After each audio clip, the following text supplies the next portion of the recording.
الشيطان الرجيم.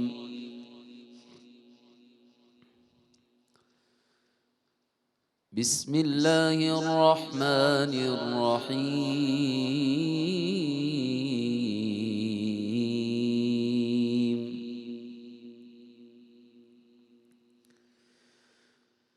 ربنا واجعلنا مسلمين لك ومن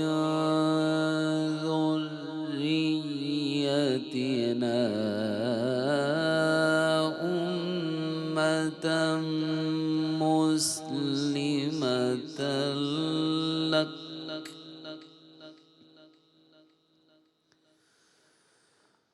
وأرنا مناسكنا وتب علينا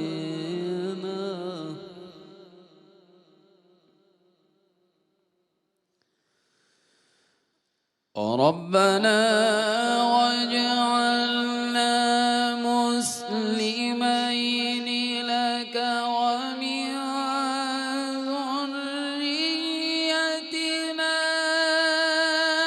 أمة مسلمة لك وأرنا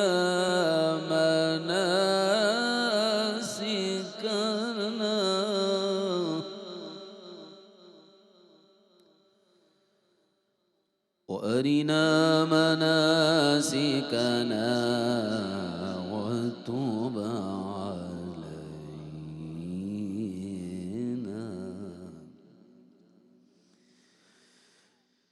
ربنا واجعلنا مسلمين لك ومن ذريتنا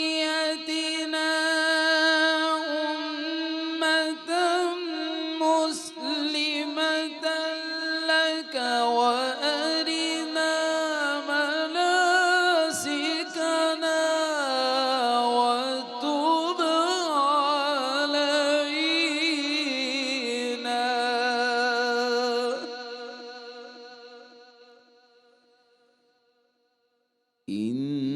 إنك أنت التواب الرحيم.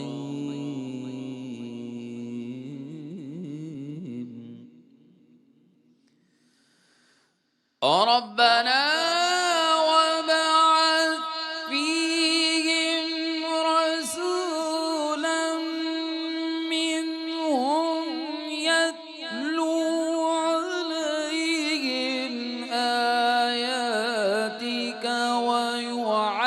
ويعلمهم الكتاب والحكمة ويزكيهم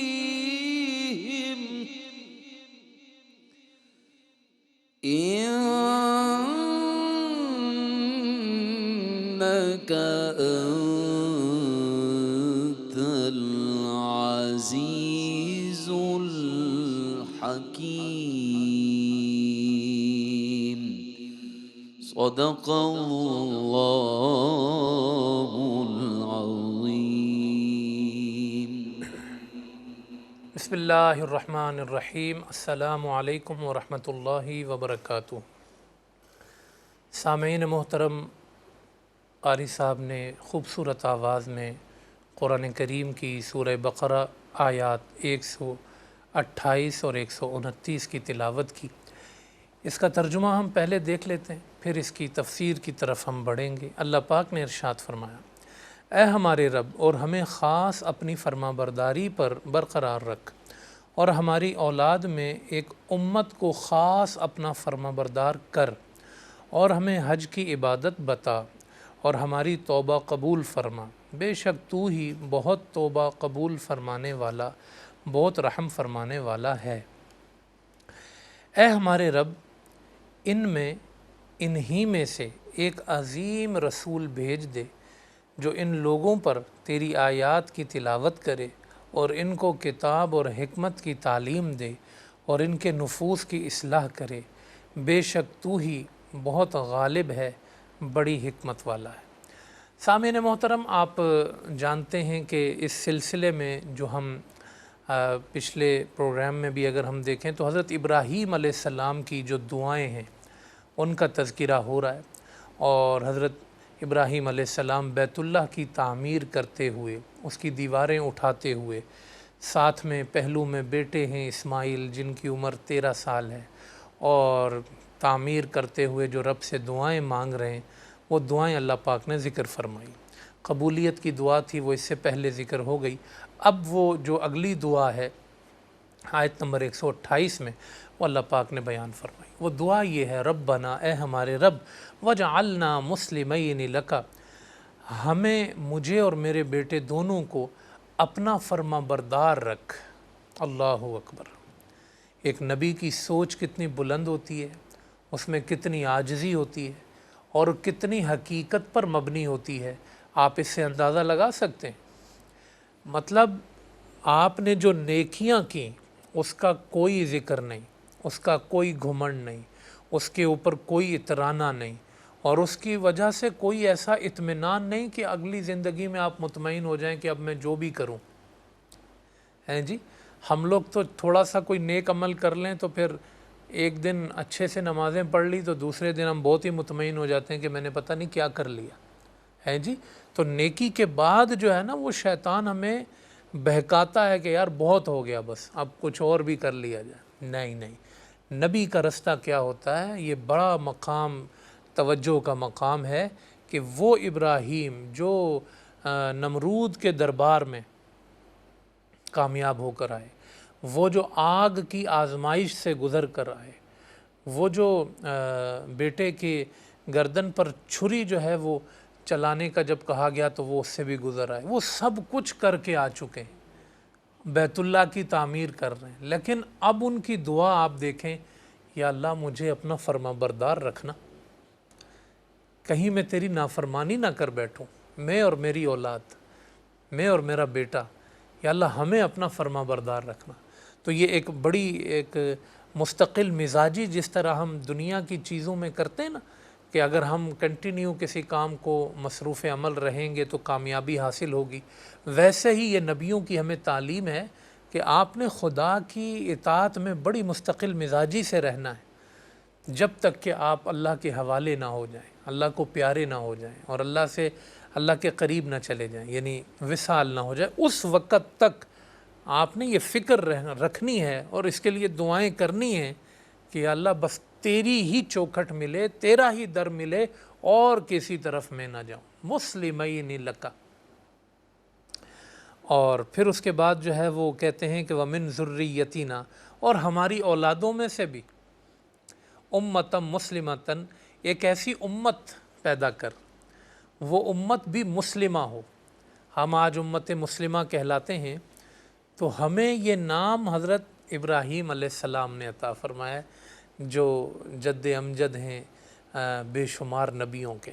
انہوں نے کہا کہ امت مسلمہ جو ہے میری اولاد سے آئے، اور مسلمہ کے وہی معنی ہیں فرما بردار۔ ہمیں جو ہمارا ٹائٹل ہے نا اور جو ہمارا عنوان ہے نا، وہی ہمارے مقصد کو واضح کرتا ہے، ہماری زندگی کے نقش کو واضح کرتا ہے۔ اگر ایک شخص اللہ ہی کا نافرمان ہے تو وہ امت مسلمہ کا جز کیسے بنے گا؟ یہ ایک پھر سوچنے کی بات ہے۔ تو امت مسلمہ تو ہے ہی وہ جس نے خدا کے سامنے سرنڈر کر دیا ہو، خدا کے قانون کو بالا تر کر لیا ہو، خدا کے نظام کو اپنا لیا ہو، اور اس کے لیے ان کی زندگی اسی جد و جہد میں گزر رہی ہو، تب وہ امت مسلمہ کے ٹائٹل کی حقدار بنتی ہے۔ جو حضرت ابراہیم نے دیکھیں نبیوں کی جامعیت، ان کی بلاغت، فصاحت، کاملیت ان کے جملوں کی، امت ایسی دے جو مسلمہ ہو، اور اپنی اولاد کے لیے دعا کر رہے ہیں۔ تو اس سے پتہ چلا کہ، اور یہ سارے ہی نبیوں کا تقریباً جتنا قرآن کریم میں ذکر ہے، اولاد ہونے کے لیے ان کی دعائیں ہیں، جیسے حضرت زکریا کی دعائیں ہیں جی، اور پھر وہ اپنی اولاد کے لیے دعائیں مانگتے ہیں۔ تو اپنی اولاد کو دعاؤں میں یاد رکھنا چاہیے، والد کی دعا اولاد کے حق میں قبول ہوتی ہے۔ تو دعا کرتے رہنا چاہیے اپنی اولاد کے لیے، یہ نبیوں کی سنت ہے۔ اور کیا دعا کرنی چاہیے یہ بھی ہمارے سامنے واضح ہے۔ آپ ان کے لیے سب مانگیں، حضرت ابراہیم نے ان کے لیے پھل بھی مانگے نا، آپ دیکھیں اس سے پہلے جو آیات گزری کہ ان کو پھل عطا فرما، تو ان کے لیے دنیا بھی مانگی، لیکن اصل چیز کیا ہے کہ وہ رہیں تیرے فرما بردار، تیرے پھل کھائیں، تیری نعمتیں کھائیں، تیرے نافرمان نہ ہوں یا اللہ، جھکیں تو تیرے در پہ، آئیں تو تیرے در پہ، ہم تو نسلوں سے یا اللہ تیری بندگی پہ ہیں، ہماری اگلی نسلوں کو بھی اپنی بندگی پہ رکھنا یا اللہ۔ یہ دعاؤں کا خلاصہ ہے، یہ بڑی چیز ہے جو ہمیشہ پیش نظر رہے۔ اور پھر فرمایا اگلی دعا میں وَأَرِنَا مَنَاسِكَنَا، یا اللہ یہ جو گھر ہم بنا رہے ہیں اس میں جو عبادت ہوگی اس کے جو مناسک ہیں، طور طریقے ہیں، وہ بھی ہمیں سکھا دے۔ وہ طور طریقے ہم نے وضع نہیں کرنے۔ عبادت وہ ہوتی ہے کہ جو خدا بتائے، عبادت کا ایک لیول ہوتا ہے، عبادت کا ایک معیار ہوتا ہے۔ عبادت جو ہے وہ رب کی طرف سے عطا کی جاتی ہے، رب کی طرف سے بتائی جاتی ہے، پھر رب جو بتا دے وہ کرنا، جو حکم دے دے اس کو بجا لانا، وہ عبادت بن جاتا ہے۔ حضرت ابراہیم کو کتنی مشکلیں آئیں، رب نے کہا بھئی کھڑے ہو جاؤ نمرود کے دربار میں۔ اب ان کی عبادت نمرود کے دربار میں کھڑے رہنا عبادت بن گیا، چھری پھیرنا عبادت بن گیا۔ کام مشکل ہے لیکن ہے رب کی طرف سے، جب اس کا حکم ہے تو پھر وہی عبادت ہے، جو وہ کہہ دے وہ عبادت ہے۔ ہمارے کہنے سے کوئی چیز عبادت نہیں بنتی۔ حضرت ابراہیم سکھا رہے ہیں یہ کہ اللہ سے دعا مانگ رہے، وَأَرِنَا مَنَاسِكَنَا، تیرا گھر، تیرا در، اس کے آداب بھی تو بتا، اس کے طور طریقے بھی تو سکھا۔ تو حج میں پھر جتنے آداب ہیں آپ دیکھیں، اللہ پاک نے جس جس چیز کو پھر عبادت بنا دیا، وہ بھلے بی بی ہاجرہ کا چلنے کا انداز ہے، اللہ نے اس کو عبادت بنا دیا۔ آپ دیکھیں کہ وہ بیت اللہ کے ارد گرد چکر لگانا، اس کو عبادت بنا دیا۔ عرفہ میں ٹھہرنا، اللہ نے اس کو، جو اس کے مناسک ہیں، احرام پہننا اور ایک انسلی چادریں پہن کر اس بارگاہ میں پہنچنا، وہ سب اللہ پاک نے پھر جو طور طریقے بتائے۔ بلکہ اس موقع پر ایک جملہ میں کہوں گا، یہ لوگ اتنے خدا کے فرما بردار ہوتے ہیں، یہ اتنے خدا کی عبادت کے شوقین ہوتے ہیں کہ اللہ پھر ان کی اداؤں کو بھی عبادت بنا دیتا ہے۔ ان کی ادائیں بھی اللہ کی طرف سے، جو اللہ کہہ دے، جو اللہ حکم دے دے، وہ عبادت بنا دی جاتی ہیں۔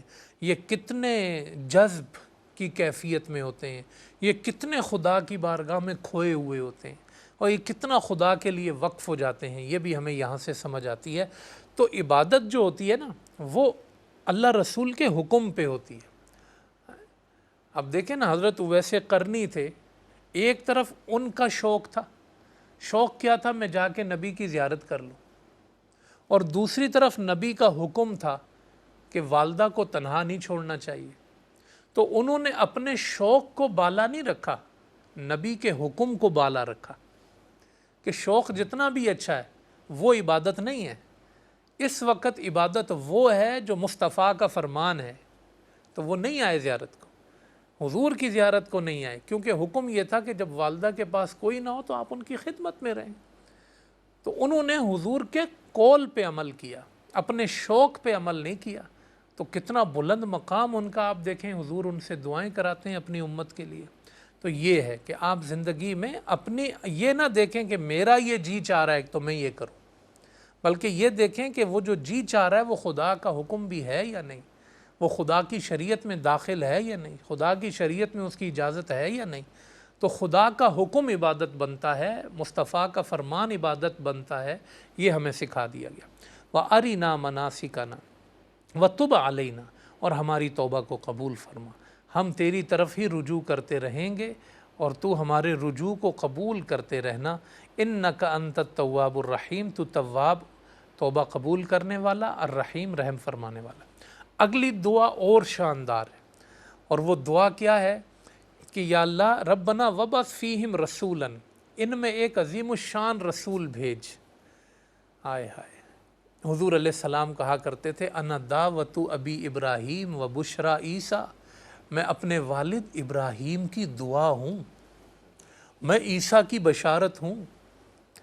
تو وہ دعا، کیا دعا کی ہے حضرت ابراہیم نے، کیا دعا کا لیول ہے آپ دیکھیں، اور کیا انداز ہے کہ میں کہتا ہوں کہ جو حضرت ابراہیم کی جتنی مشقتیں ہیں، جتنے ان کی آزمائشیں ہیں، جتنے ان کے کارنامے ہیں، اور اس کے نتیجے میں وہ جو اللہ سے مانگ رہے تھے نا، وہ ان کی یہ دعاؤں کا کلائمیکس ہے کہ انہوں نے شہر مکہ کے لیے مصطفیٰ مانگے، محمد عربی مانگے صلی اللہ علیہ وسلم۔ تو عظیم الشان رسول انہی میں سے عطا کر، وہ یہیں سے ہو، اجنبیت نہ ہو کہ کہیں باہر سے آیا، انہی میں سے تشریف لائے۔ وہ کیا کریں آ کر، یتلو علیہم آیاتک، تیری آیتوں کی تلاوت کرے، جو تو نازل کرے وہ پڑھ پڑھ کے بھی سنائے، وَيُعَلِّمُهُمُ الْكِتَاب، پھر اس کتاب کی تعلیم بھی دے، والحکمہ، اور دانائی کی تعلیم دے، وَيُزَكِّيهِمْ، اور ان کے نفوس کو پاکیزہ بھی کر دے۔ یہ ایک مکمل پیکج ہے۔ یہ آپ قرآن کریم میں یہ آیت جو ہے 3 مرتبہ آئی ہے، یہاں پر بھی ہے، آل عمران میں بھی ہے، پھر سورہ جمعہ میں بھی ہے، تو مختلف ترتیب کے ساتھ ہے، مگر یہ مقاصد نبوت، یعنی نبوت کے جو مقصد ہے نا کہ نبی کیوں بنایا جاتا ہے، یہ ان مقاصد کو بھی بتاتی ہے۔ تو نبی کیوں تشریف لاتے ہیں؟ جو اللہ کی طرف سے پیغام ہوتا ہے وہ پڑھ کے بھی سناتے ہیں۔ تو ہمیں یہ تینوں سنتیں ادا کرنی ہوں گی۔ حضور علیہ السلام نے جو ہمیں عطا کیا ہے، اس پیکج کو ہمیں پورا کرنا ہوگا۔ جب ہم قرآن پڑھتے ہیں نا تو ہماری زبان صاف ستھری ہو جاتی ہے، جب ہم اس کی تعلیم لیتے ہیں تو ہمارا جو جسم ہے، کردار ہے، وہ پاکیزہ ہوتا چلا جاتا ہے، اور جب ہم تزکیہ لیتے ہیں تو ہمارا دل صاف ستھرا ہو جاتا ہے۔ یہ پورا ایک پیکج ہے کہ جسم بھی پاک، ہمارے بول بھی پاک، ہمارا کردار بھی پاک، اور ہمارا دل بھی پاک۔ آپ مجھے بتائیں پھر انسان کس لیول پر ہوگا پاکیزگی کی؟ آج ہم اپنے آپ کو محدود نہ کریں صرف زبان کی چیزوں پہ، کہ میں نے تلاوت کر لی جی بہت ہے، بس ثواب مل گیا، میں نے نعت پڑھ لی جی بس بہت ہو گیا، ثواب مل گیا۔ بھائی وہ تلاوت رچی بسی بھی کہ نہیں؟ وہ نعت کردار میں آئی بھی کہ نہیں؟ آپ کہیں جھوٹ تو نہیں بول رہے؟ آپ کہیں خلاف شرع کام تو نہیں کر رہے؟ دل میں برے ارادے تو نہیں بنا رہے؟ ذہن اور فکر آپ کا قید تو نہیں ہے شیطان کے ساتھ؟ اگر صرف رسم ہی ادا کرنی ہے تو پھر ایک ہی چیز کافی ہے، لیکن اگر کسی کو مقاصد نبوت کی تکمیل کرنی ہے، اور کسی کو دعا ابراہیمی کی تکمیل کرنی ہے، اور کسی کو حضور علیہ السلام کی بارگاہ میں سرخرو ہونا ہے، تو آپ کی یہ ساری چیزیں ہیں، یتلو علیہم آیاتی، خوب تلاوت کریں۔ آپ کے گھر کے در و دیوار تلاوت سے سج رہے ہو، شیطان بھاگ جائے تلاوت سن کے، لیکن ساتھ پھر وہ شیطان والے کام نہ ہو گھر میں۔ یعلمہم الکتاب، کتاب کی تعلیم بھی ہو، کتاب میں کیا ہے وہ فرائض، احکامات، اوامر، نواہی، حلال حرام، جائز ناجائز، وہ سب تعلیم آپ کو ہونی چاہیے۔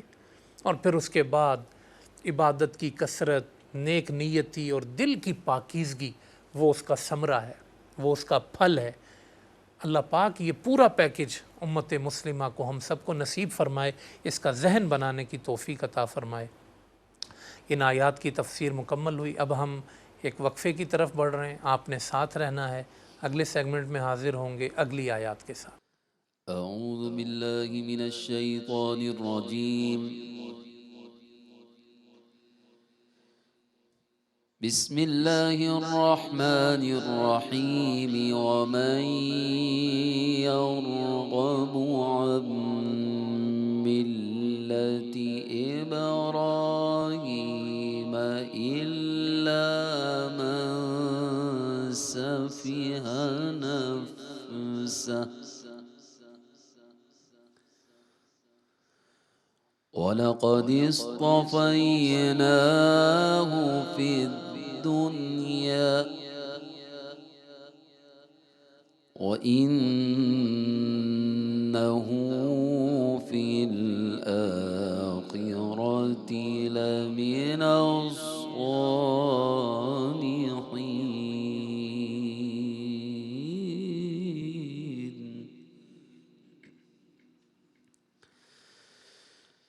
وَمَن يَرْغَبُ عَن مِّلَّةِ إِبْرَاهِيمَ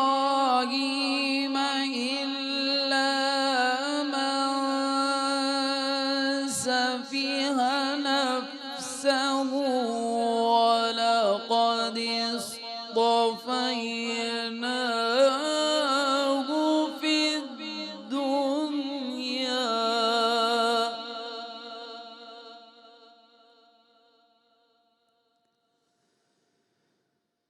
وإنه في الآخرة لمن الصالحين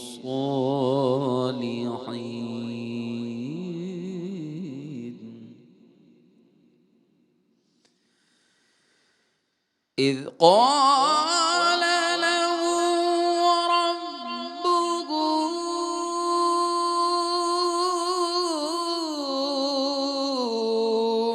أسلم قال أسلمت لرب العالمين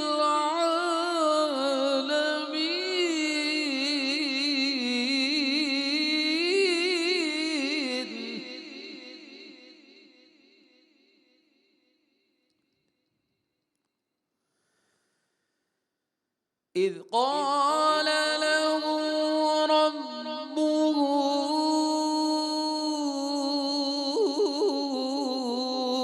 أسلم قال أسلمت لرب العالمين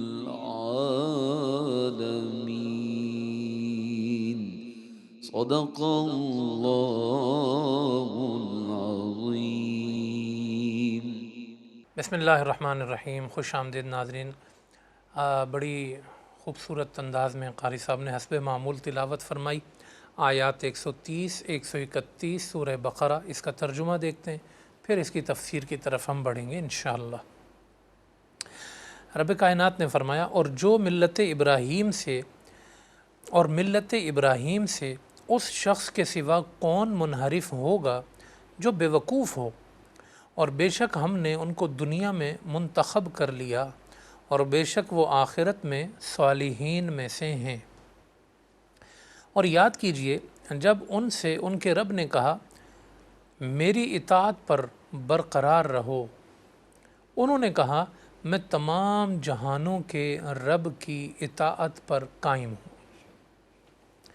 اب میں نے یہ ذکر کیا تھا کہ حضرت ابراہیم علیہ السلام کا یہاں پر ذکر ہو رہا ہے کہ ظاہر ہے کہ ایک طرف جو سابقہ امت مسلمہ ہے یہود،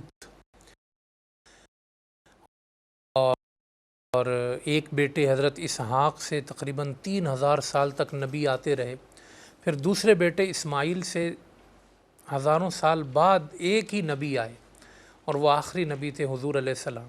تو یہود جو سابقہ امت مسلمہ ہے، اور جو موجودہ امت مسلمہ ہے حضور علیہ السلام کو فالو کرنے والے، ان دونوں کے درمیان جو کامن چیز ہے، مشترک چیز ہے، وہ یہ ہے کہ ان کے والد جو ہے نا وہ حضرت ابراہیم ہیں. 2 بیٹوں کی اولادوں سے یہ نبی آئے. تو اب جہاں تک دعویٰ کرنے کی بات ہے تو یہود بھی کہتے ہیں کہ ہم ملت ابراہیم پہ ہیں، مسلمان بھی کہتے ہیں، اور مشرکین مکہ بھی یہ کہتے تھے. ظاہر ہے کہ وہ بھی بنو اسماعیل ہیں، کہتے تھے ہم تو ملت ابراہیمی پہ. تو ملت ابراہیمی پہ ہونے کا مطلب کیا ہونا چاہیے، اور ان کی موجودہ صورتحال کیا ہے؟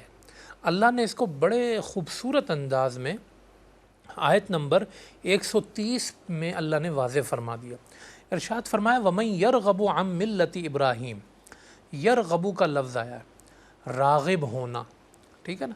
جب اس یرغبو کے ساتھ الہ آئے، یرغبو الہ یا رغب الہ، تو پھر اس کے معنی ہوں گے کسی کی طرف مائل ہونا، کسی کی طرف راغب ہونا.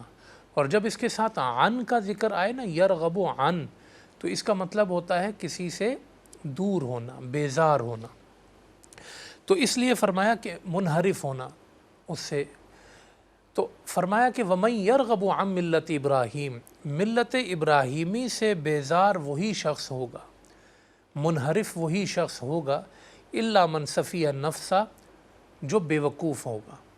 بے وقوفی ہے کہ ملت ابراہیمی کو انسان ترک کر دے. دیکھیں اس کا ایک پہلو تو یہ نکلتا ہے کہ ایک شخص کو پتہ ہے کہ یہ حضرت ابراہیم علیہ السلام کی ملت ہے یہ اس کے احکامات ہیں، یہ اس کی سنتیں ہیں، یہ اس کا طریقہ ہے، اور میں اس کو بہتر نہیں سمجھتا۔ تو ان کی جو ملت ہے، ان کے جو طور طریقے ہیں، وہ فطرت کے طریقے ہیں، وہ خدا کے بتائے ہوئے طریقے ہیں، وہ وحی کے بتائے ہوئے طریقے ہیں۔ تو آپ یہ کہتے ہیں کہ میں اس کو نہیں مانتا ملت ابراہیمی کو، تو آپ سے بڑا پھر کوئی بیوقوف نہیں ہے۔ یہ تو سمپل سی بات ہے۔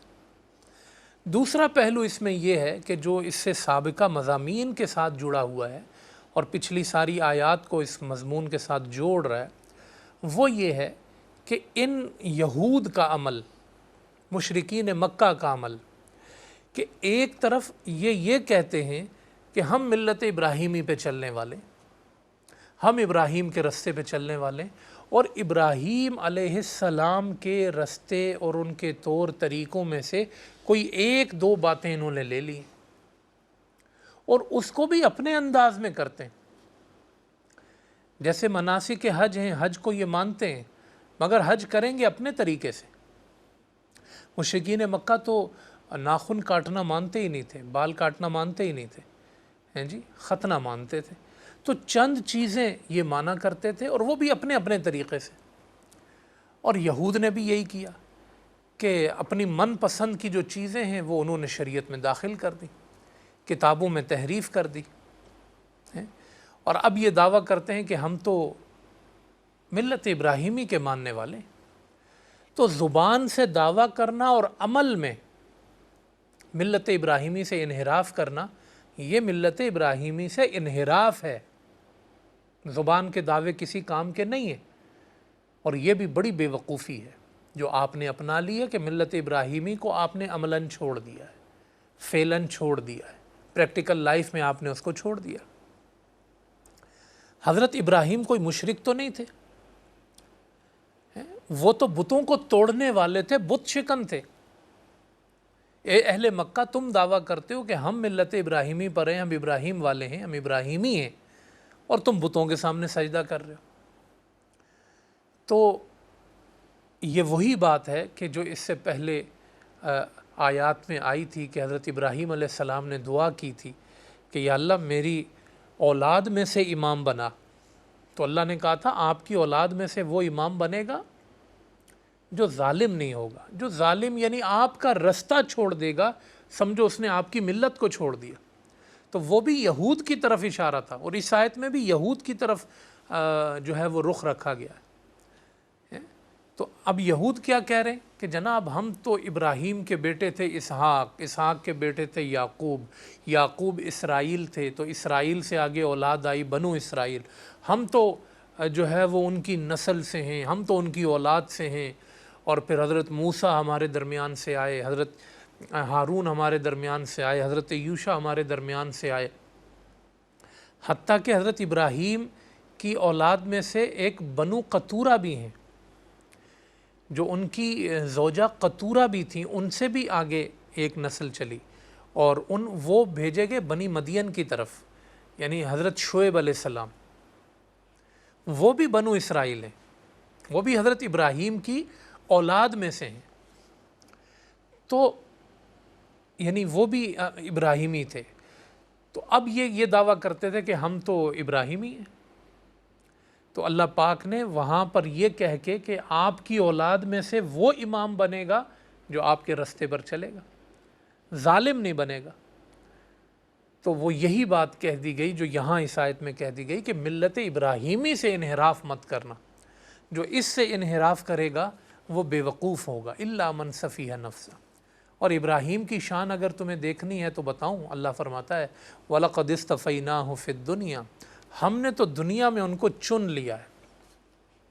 ان کا تو عمل دیکھ کے ہی لگتا ہے کہ یہ چنے ہوئے، یہ خدا والے ہیں، اور تم نبیوں کی دشمنی کرنے والے، سود کھانے والے اور دین فروش اور خدا کے گھر بیچ دینے والے، تم کہاں سے ابراہیمی ہو گئے؟ ایسے ہوتے ہیں ابراہیمی؟ ابراہیم تو بڑے چنے ہوئے تھے، وہ تو استفیناہ فی الدنیا وانہ فی الآخرۃ لمن الصالحین، اور وہ آخرت میں بھی صالحین میں سے ہوں گے، دنیا و آخرت میں ممتاز ہے۔ تو اگر ان کے رستے پر چلنا ہے تو پھر حقیقی رستہ اپناؤ تو تم ابراہیمی بنو گے۔ پھر آیت نمبر 31 میں فرمایا کہ اذ قال لہ ربہ اسلم، ان کے رب نے ان سے کہا کہ آپ میری اطاعت پہ قائم رہیں، اسلم۔ تو جواب میں ابراہیم نے کیا کہا؟ اسلمت، میں تو اپنے رب العالمین کی اطاعت پر میں تو قائم و دائم ہوں۔ یہاں مفسرین نے کہا ہے کہ ان کی سر جھکانے، اللہ کی بارگاہ میں عاجزی پیش کرنے، اللہ کی فرما برداری کا سلسلہ آیات میں تو چلا ہی آ رہا ہے، یہ ایک ہٹ کے الگ سے آیت آئی ہے۔ اذ قال لہ، یاد کرو جب ان کے رب نے ان سے کہا تھا اسلم، میری اطاعت پہ قائم رہو، تو انہوں نے کہا اسلمت۔ تو مفسرین فرماتے ہیں یہاں ایک خاص موقع کی طرف بھی یہ اشارہ ہے، اور یہ ان کی زندگی کا ایک بڑا واقعہ ہے جس پہ چلنا جو ہے نا آسان نہیں تھا، اور یہ اشارہ ہے حضرت اسماعیل علیہ السلام کی گردن پر چھری رکھنے کا۔ وہ جو خواب دیکھتے ہیں، انی ارا فی المنام انی اذبحک فانظر ماذا تری، میں خواب میں دیکھتا ہوں کہ انی ارا فی المنام انی اذبحک، کہ میں آپ کو ذبح کر رہا ہوں۔ تو بیٹے سے پوچھتے ہیں فانظر ماذا تری، آپ بتائیں آپ کی کیا رائے ہے، آپ کیا دیکھتے ہیں؟ قال یا ابت افعل ما تؤمر، وہ چھوٹا سا بچہ، سکھائے کس نے؟ اسماعیل کو آداب فرزندی۔ وہ چھوٹا سا بچہ جواب میں کہتا ہے یا ابت افعل ما تؤمر، یعنی اس کی آپ جو ذہنی صلاحیت ہے حضرت اسماعیل کی آپ دیکھیں کہ خواب آیا ہے اور آپ کا خواب ہے، تو یہ تو اللہ کا حکم ہے، افعل ما تؤمر، تو آپ کو جو حکم دیا گیا ہے آپ وہ کیجئے۔ ستجدنی انشاء اللہ من الصابرین، انشاءاللہ اگر اللہ نے چاہا، میرا کوئی بڑا پن نہیں، اگر اللہ نے چاہا تو میں صبر کرنے والوں میں سے ہوں گا، آپ مجھے صبر کرنے والوں میں سے پائیں گے۔ فلما اسلما، دیکھیں اسلما کا لفظ وہاں پہ بھی ہے، یہ بھی اسلم۔ فلما اسلما، پس جب ان دونوں نے یہ کر دکھایا، قبول کر لیا، وَتَلَّهُ لِلْجَبِينَ، اور وہ ان کی جبین بچھا دی گئی، وَنَادَيْنَاهُ أَن يَا إِبْرَاهِيمُ، تو ہم نے ندا دی کہ اے ابراہیم قد صدقت الرؤیا، آپ نے خواب سچا کر دکھایا، اِنَّا كَذَلِكَ نَجْزِي الْمُحْسِنِينَ، ہم اسی طرح بدلہ دیتے ہیں نیکی کرنے والوں کو، إِنَّ هَذَا لَهُوَ الْبَلَاءُ الْمُبِينُ۔ دیکھیں جو امتحان لینے والا ہوتا ہے نا، ہم دیکھتے ہیں اپنے ارد گرد کوئی پرچہ لینے والا ہے، ٹیسٹ لینے والا ہے، وہ یہی کہتا ہے یار میں نے پرچہ بڑا آسان بنایا ہے، لیکن رب العالمین جو امتحان لے رہا ہے نا حضرت ابراہیم کا، وہ خود یہ کہہ رہا ہے کہ ابراہیم میری آزمائش بڑی مشکل تھی، میں نے تمہیں بڑی مشکل میں آزمایا ہے، بلاء المبین۔ اور امتحان لینے والا خود اگر کہہ دے نا کہ قد صدقت الرؤیا، آپ نے پورا کر لیا، خود امتحان لینے والا یہ کہے کہ میں نے جو امتحان لیا تھا بڑا مشکل تھا اور آپ نے اس کو پورا کر دکھایا، تو یہ شان ہے حضرت ابراہیم علیہ السلام کی، جس کو قرآن کریم جگہ جگہ اسلم کے لفظ سے، اسلمہ کے لفظ سے، اسلم کے لفظ سے اللہ پاک جو ہے وہ اس کو تعبیر کرتا ہے بارہا۔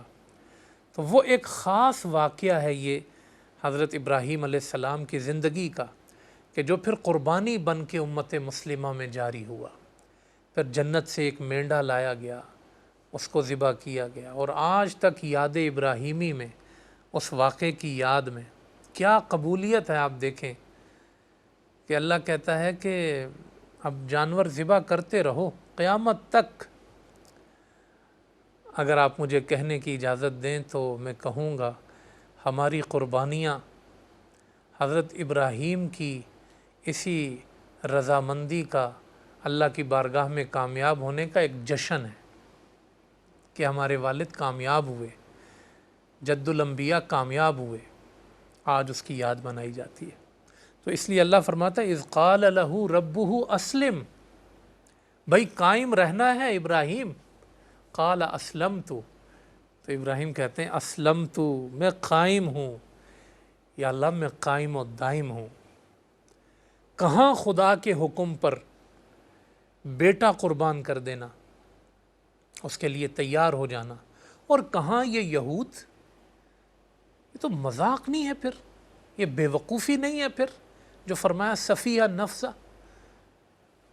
آپ ابراہیم کا عمل دیکھیں، ان کی قربانیاں دیکھیں. آگ میں پھینک دیں گے، پھینک دو. اللہ اکبر، کیا شان ہے. اور تم لوگ جو ہے وہ اپنے منفعت کے لیے، اپنے فائدوں کے لیے، اپنی ہدایت کے معیار بنا کے تم جو ہے وہ شریعت ابراہیمی کا، طریقہ ابراہیمی کا اور سنت ابراہیمی کا اور ملت ابراہیمی کا مذاق اڑاتے ہو. یہ سب تمہاری بے وقوفیاں ہیں. تو ہمیں بھی اپنے پیارے آقا صلی اللہ علیہ وسلم کے طریقوں پر حقیقی معنوں میں عمل کرنا ہوگا. یہ نہ ہو کہ ہم شریعت محمدی کے ساتھ وہی معاملہ کریں کہ بس زبان سے تو کہا کہ یہی دین ہے، یہی دین ہے، اور عمل میں وہ کہیں نظر نہ آئے. تو پچھلی امتوں کو اللہ نے اس کو بے وقوفی سے تعبیر کیا اور انحراف سے تعبیر کیا ہے. تو اپنے نبی کے احکامات کے ساتھ سنجیدہ ہونا یہ بڑا ضروری ہے. ان کی ملت، ان کی تعلیم، احکامات کو سمجھ لینا یہ بڑا ضروری ہے. اللہ پاک سے دعا ہے کہ وہ ان آیات کی تفسیر کو سمجھنے کی، عملی زندگی میں اس کو اپنانے کی اللہ پاک ہم سب کو توفیق عطا فرمائے. دونوں سیگمنٹ پورے ہوئے اور یہ پروگرام اپنے اختتام کو پہنچ رہا ہے.